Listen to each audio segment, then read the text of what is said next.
Richard Wells was a man who believed he had control over everything. His life was a finely tuned machine. Every minute accounted for, every decision calculated. He'd built a legacy from scratch, an empire with his name carved into it like stone, and yet, it only took 4 words to undo it all. "You are my dad." He was sitting at his regular spot, tucked away in the corner of an exclusive restaurant in Manhattan, a place where the walls shimmered with quiet luxury. The table was dressed in crisp white linen, his wine was the best on the menu, and his steak was grilled to perfection. This was the life he'd earned.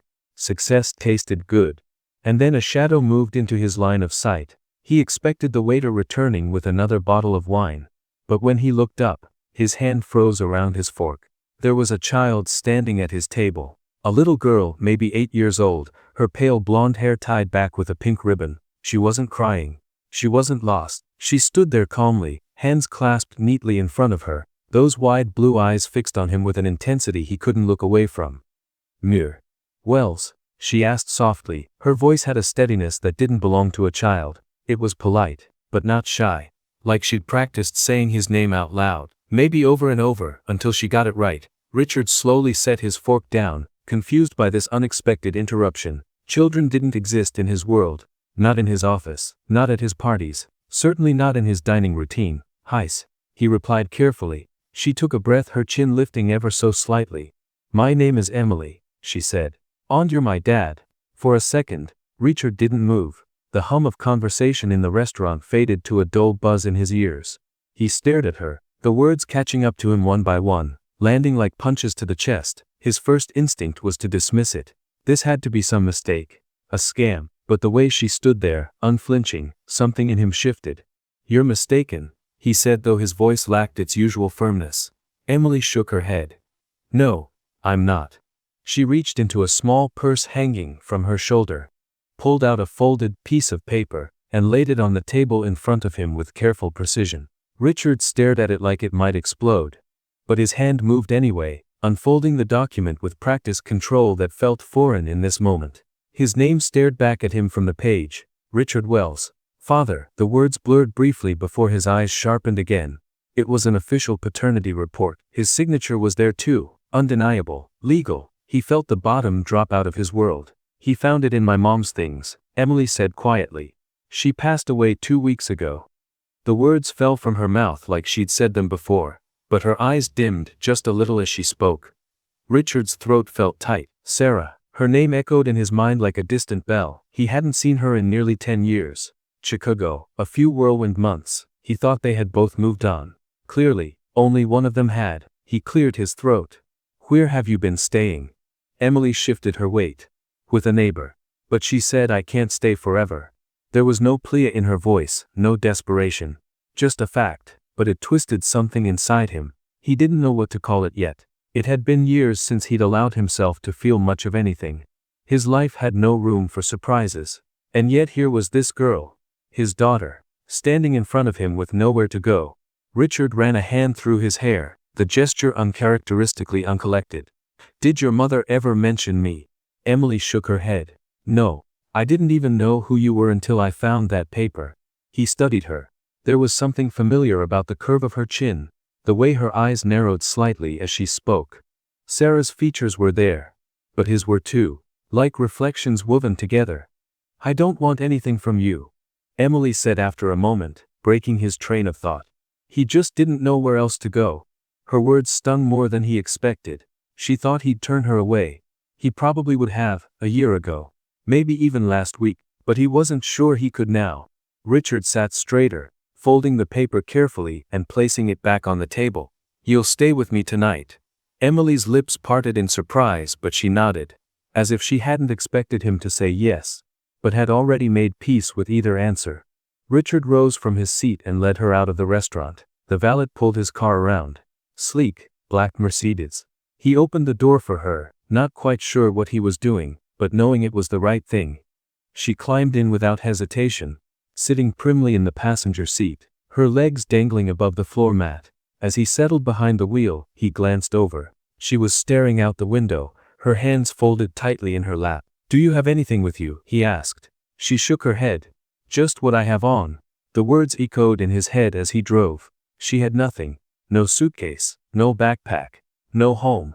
He owned more property than he could count, more clothes than he could ever wear, and yet his daughter had nothing but the name of a man she didn't know. When they arrived at his penthouse, Emily stepped out cautiously, tilting her head back to look up at the towering glass building. He led her inside, through the pristine lobby, into the private elevator. "You always this quiet?" she asked suddenly. Richard blinked. "I don't usually have visitors." Emily gave him a small nod. "I don't like surprises either." When the elevator doors opened, she followed him into his home. She didn't say anything for a long time. Just looked around, taking it in, the floor-to-ceiling windows, the cold marble, the grand piano no one played. "You live here by yourself," she said, iced. Emily walked to the window, pressed her palm lightly against the glass. "It's very clean." "I have people who keep it that way," Richard said. Emily turned. "Fear do I sleep." For a man who made decisions every day that moved markets, it was strange how much this question made him pause. He gestured toward the guest rooms. "Down the hall, we'll get you settled." Emily followed him without argument. She stood quietly in the doorway of a room that looked more like a hotel suite than a place for a child. She didn't complain. She just nodded. "Can I leave the light on?" she asked. He flipped on the bedside lamp. "Of course." As she climbed onto the bed, pulling the covers up to her chin, she gave him a look he couldn't quite interpret. "Good night, Mr. Wells." Something in his chest tightened. "Good night, Emily."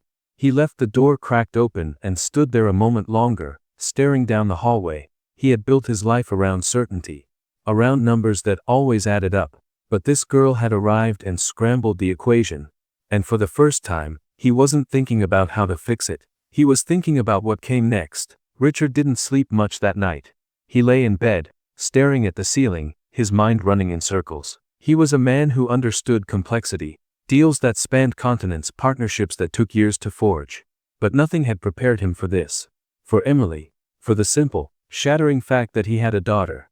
At some point in the early morning, he dozed off. When he woke, the apartment was quiet. Too quiet. He pulled on a t-shirt and walked down the hallway, past the sleek artwork and glass displays he'd once thought made the place feel complete. The light was on in the guest room, the door slightly ajar. He pushed it open slowly. Emily was sitting on the edge of the bed, knees pulled up to her chest, arms wrapped around them. She had changed into one of his shirts, which hung from her frame like a dress. Her socks were still on, one sliding halfway off. She was holding something in her hands, turning it over slowly. Richard leaned against the doorway. "Couldn't sleep." She jumped a little, then looked up at him. "Didn't mean to wake you." "You didn't." He took a step inside, crossing his arms. "What's wrong?" She hesitated, then opened her hands. A small photograph sat crumpled in her palms. She passed it to him without a word. He took it carefully, smoothing out the creases. Sarah stared back at him from the picture, smiling at the camera with her arm around a much younger Emily. Sarah looked exactly as he remembered her, warm, alive, fierce. "I didn't want to forget her," Emily said softly.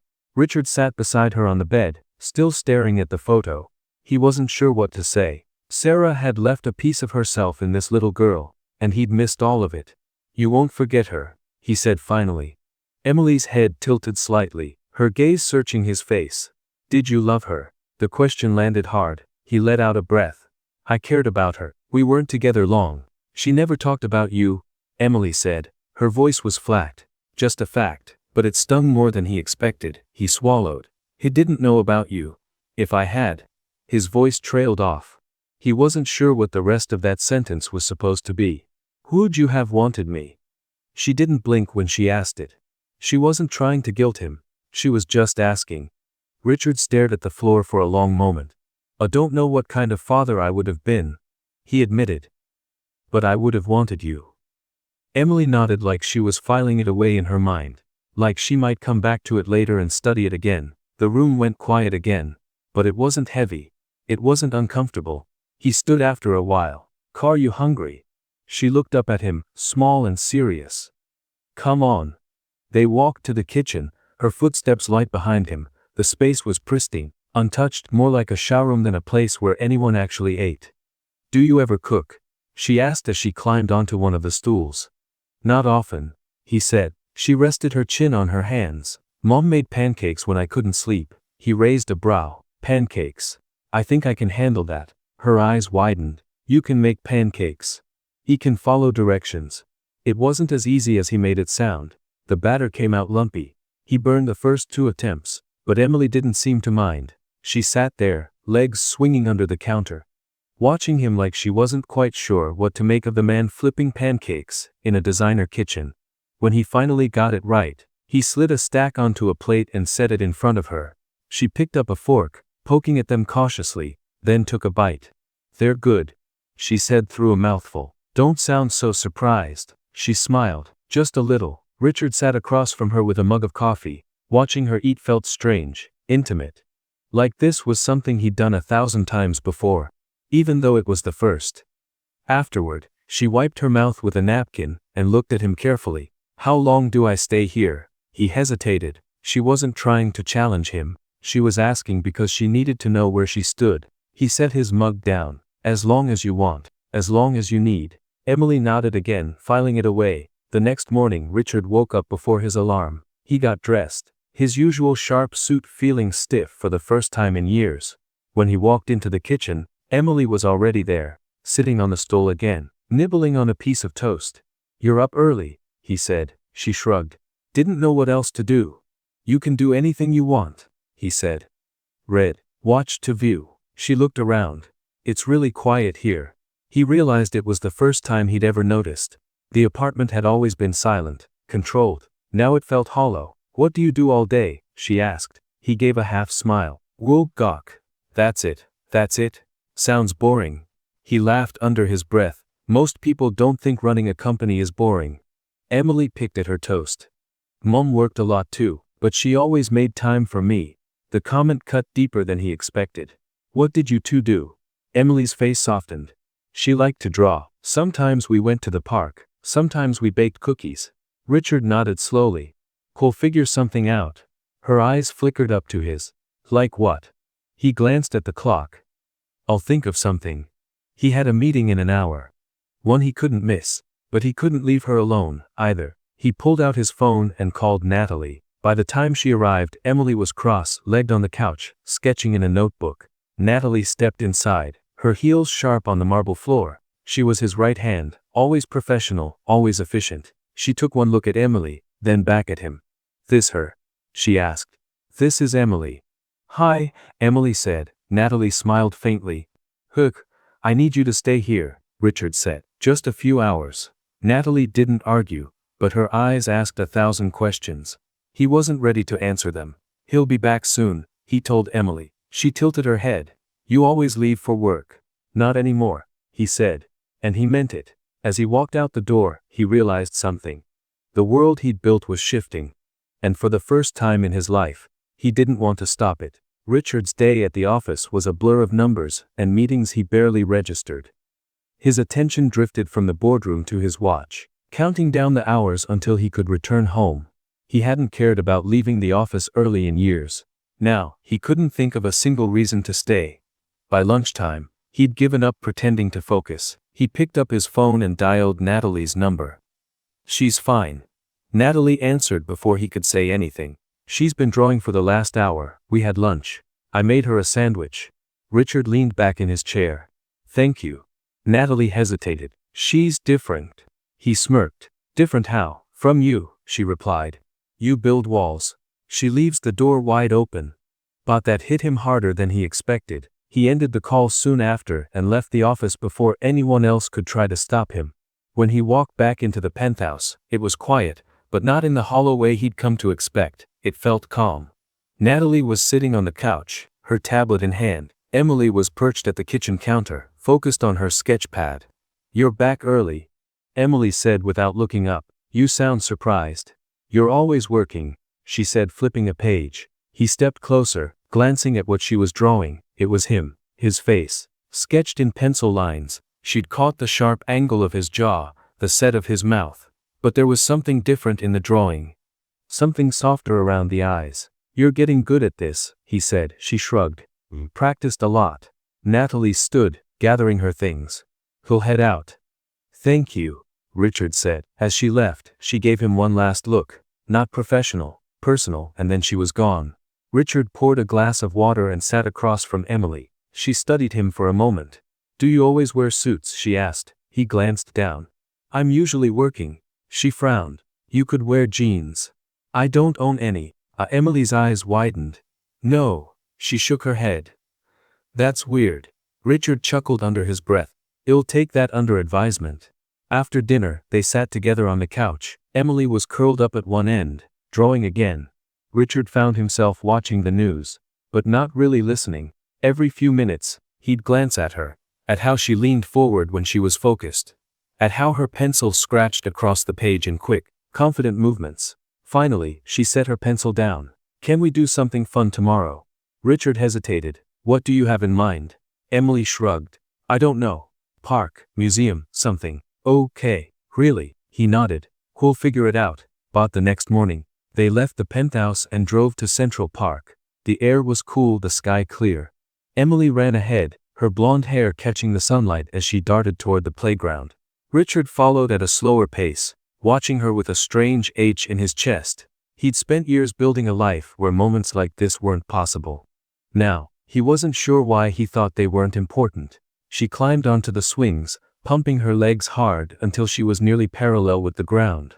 Richard stood nearby, hands in his pockets. Push me, she said. He hesitated, then stepped forward and gave the swing a gentle shove. Higher, Emily laughed. He pushed harder, and she soared up, her laughter rising with her. Later, they walked along the lake, stopping for ice cream. Emily chose chocolate chip mint. He stuck with vanilla. She watched him take a bite. You don't like trying new things, do you? She asked. Richard shrugged. I like what I like. Emily smiled around her spoon. Maybe you just don't know what you're missing. They sat on a bench, watching the rowboats drift by. She leaned her head against his shoulder without warning. He stayed still, not wanting to break the moment. Did you ever think about having kids? She asked. He exhaled slowly. No. Emily was quiet for a long time. Then she said, I'm glad you're trying now. So was he. That night, back at the penthouse, Emily followed him into his office. She circled the space, taking it all in. The floor-to-ceiling windows, the sleek desk, the shelves lined with awards. This is where you work, she said. Nice. Do you like it? Richard studied the space. I thought I did. She ran her fingers along the edge of the desk. It's cold in here, he chuckled. It is. You should put up pictures, she said. It'd be less boring. He smiled. Maybe I will, but Emily turned to him. You could put one of us. That caught him off guard. You want me to put a photo of you on my desk? She nodded. You're my dad. The simplicity of it stunned him. Okay, he said. I'll do that. The next morning they went shopping. Richard hated shopping, but Emily was determined to fix his wardrobe. You need jeans, she said. An hour later, he was wearing them. They fit well. He hated how comfortable they were. This is better, Emily declared. He didn't argue. They had lunch at a small cafe. Emily ordered pancakes again. She told him stories about her mom, small things, the songs she used to hum, the way she made up bedtime stories. Richard listened to every word. Later, as they walked back to the car, Emily slipped her hand into his. It was small, easy, but it stayed with him. That night they sat on the couch and watched a movie. She curled up under a blanket, her head on his arm. Halfway through, she fell asleep. Richard didn't move. He just sat there, watching her breathe, and for the first time in his life, he wasn't thinking about business. He wasn't thinking about profits or power, or the next deal to close. He was thinking about the small, quiet weight of his daughter sleeping beside him. He realized he didn't want to be anywhere else. Richard woke early the next morning, but this time it wasn't because of an alarm or a packed calendar. It was because the apartment wasn't silent. He could hear faint sounds from the kitchen. Cabinet doors opening and closing, dishes clinking softly. He sat up, ran a hand over his face, and for a moment, just listened. It was strange how quickly things had changed. A week ago, his mornings were mechanical coffee made by his housekeeper, a review of the market, emails sorted and flagged by his assistant. Now, there was an 8-year-old in his kitchen, probably trying to reach something too high for her. Richard got up, threw on a sweatshirt, and made his way toward the noise. Emily was standing on a stool, carefully pouring cereal into a bowl. There was milk already on the counter, and she was concentrating so hard, her tongue poking out between her lips. You planning on eating all that? He asked, crossing his arms. Emily jumped slightly, then glanced over her shoulder. You scared me. Sorry, Richard said, but he wasn't. He found he liked catching her off guard. Seeing the little flashes of personality she let slip when she thought no one was watching. You didn't have to make breakfast alone. You were sleeping, she said with a shrug. Didn't want to bother you. He pulled out a chair and sat at the counter. It wouldn't have bothered me. Emily smiled faintly and hopped off the stool with her bowl. She sat across from him, legs swinging under her chair. What do you do when you're not working? Richard paused. The question felt simple. But the answer wasn't. I don't know, he admitted. Emily tilted her head. You don't have hobbies. I work, he said again, as if repeating it would make it less empty. That's kind of my thing. That's boring. Emily replied bluntly, spoon halfway to her mouth. Mom always said you should have things you like doing, even if they aren't important. Richard stared at her for a second, then gave a slow nod. Maybe you can help me figure that out. She grinned. Okay. After breakfast, they went out again. Emily insisted on going back to Central Park, this time with a soccer ball she'd found in the hall closet. Richard had no idea where it came from. It was still in the plastic wrapping, probably a gift from a client at some point, meant for a kid he didn't know he had. They walked the length of the park until they found an open space. Emily kicked the ball around with surprising skill. He stood on the sidelines at first, watching, but after a while she called out, You're not going to just stand there, are you? Richard sighed and stepped forward. Fine, but I'm terrible at this. You'll get better, she promised. And maybe he did, or maybe Emily was being kind. Either way, they spent an hour chasing that ball across the grass. Richard found himself laughing more than he had in years. By the time they stopped, both of them were out of breath. I thought you said you were in shape, Emily teased as they sat down on a bench. I am, Richard said, still catching his breath. Boardrooms, not soccer fields. Emily grinned and handed him a water bottle she'd packed in her small bag. He took it gratefully. Later, they stopped at a bookstore. She wandered through the aisles, fingers trailing over the spines, while Richard trailed behind her. She picked out 3 books. 2 adventure novels and 1 about space. These are good, he asked, flipping through one of them. They're great, she said. I've read them before. These are just my copies now. He bought them without hesitation. On the way back to the car, she clutched the bag tightly. Thank you, she said, her voice quieter now. You don't have to thank me, Richard replied. I know, Emily said. But I want to. That night, after dinner. Pasta she helped him make, more laughing than actual cooking. Emily pulled her sketch pad out again. She sat cross-legged on the couch, drawing quietly while he answered a few emails. Every now and then, he'd glance over, watching her hand move across the page. You're quiet, he said after a while. I'm drawing, Emily replied simply. What this time? She turned the pad toward him. It was a picture of the 2 of them in the park. He was mid-kick, one leg in the air, and she had captured his awkward posture with perfect detail. Herself, she had drawn mid-laugh, chasing the ball with hair flying behind her. You made me look ridiculous, Richard said, amused. You did look ridiculous, Emily answered, smiling. He shook his head, but there was no annoyance. Just something warmer, lighter, than he'd thought he could feel again. Later, as he tucked her in, she looked up at him, her face serious. Do you miss my mom? The question caught him off guard. But he didn't look away. I miss who I thought we could have been, he answered honestly. But I didn't really know her the way I should have. Emily nodded. She was a good mom. I believe that, he said. She raised you. For a moment, she said nothing. Then, she would have liked this place. The view, Richard smiled faintly. She always did like big windows, but Emily grinned. She said she could see everything coming. He laughed quietly at that. Sounds like her. Emily's eyes closed slowly, her breathing evening out. Richard sat there for a while after she fell asleep, watching her. She looked so small in the big bed, but she didn't seem fragile. She seemed steady, like she had found a place that fit.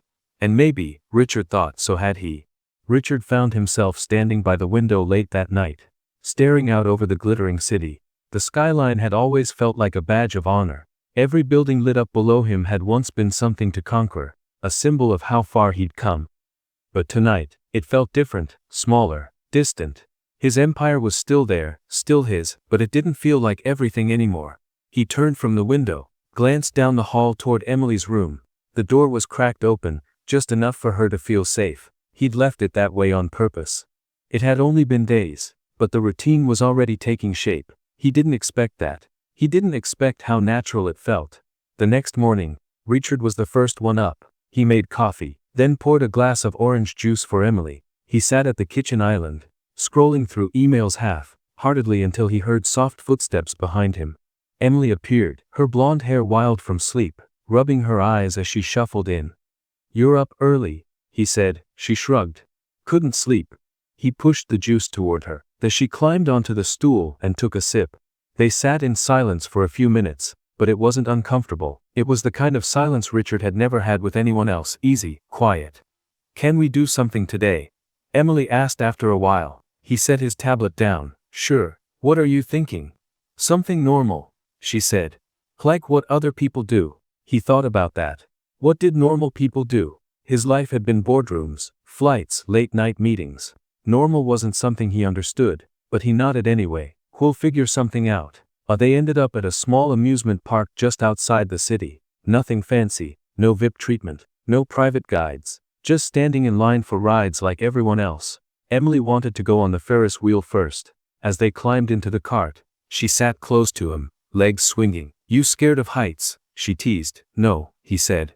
But his grip on the rail tightened anyway. She laughed. "You look like you're about to jump." He shook his head but smiled. She was relentless. By the time they left the park, they were both sticky with cotton candy and worn out from the sun. Emily had won a stuffed bear at one of the games. A lopsided thing with a missing eye. She held it close anyway, like it was precious. That night, after she showered and changed into pajamas, she padded out to the living room where Richard sat on the couch, reading. She climbed up beside him, tucked herself under his arm, and rested her head on his chest. "You don't have to stay out here," he said. "You can go to bed." "I like it here," she murmured. He stayed still, careful. But he let his hand settle on her shoulder, just resting there. Minutes passed. Maybe more. He wasn't keeping track. "How are you going to keep me?" she asked suddenly. The question was quiet, but it struck hard. He looked down at her, her eyes half closed but watching him carefully. "Emily," he said slowly, "you're not something to be kept or thrown away. You're my daughter. You're staying here because this is your home now."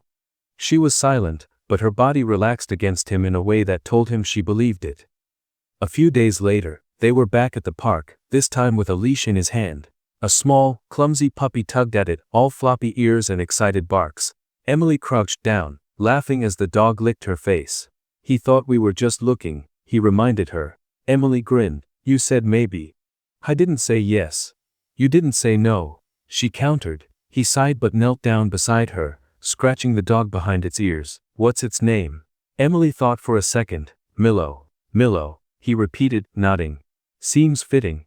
They took Milo home that afternoon. The days that followed blurred into something simple. Walks in the park with the puppy, homework at the kitchen table, pancakes on weekends. Richard started clearing his schedule more often, something his board didn't know how to handle at first. He didn't care. What mattered was the girl who now ran through his penthouse halls like she belonged there. One night, as he was closing his laptop, Emily walked in with one of her drawings. She handed it to him, quiet. It was of their family, him and Milo, all standing on the balcony overlooking the city. There were little stars above them, and the skyline glowed softly in the background. She'd drawn them holding hands. "He wanted you to have this," she said. Richard stared at it for a long moment. Then he nodded, clearing his throat. "Thank you." He framed it the next day, and set it on his office desk, right in the middle. When people came in for meetings, they glanced at it, surprised. But no one said a word. They didn't need to. He didn't care what they thought. Later at home, he told Emily. "Right, about what?" she asked, biting into a slice of pizza. "I did need jeans," she laughed, mouth full, and nearly dropped her plate. And just like that, he realized something. The life he'd built, the one he thought was complete, was never whole until now. She made it whole, and he wasn't going to let it go. Not ever.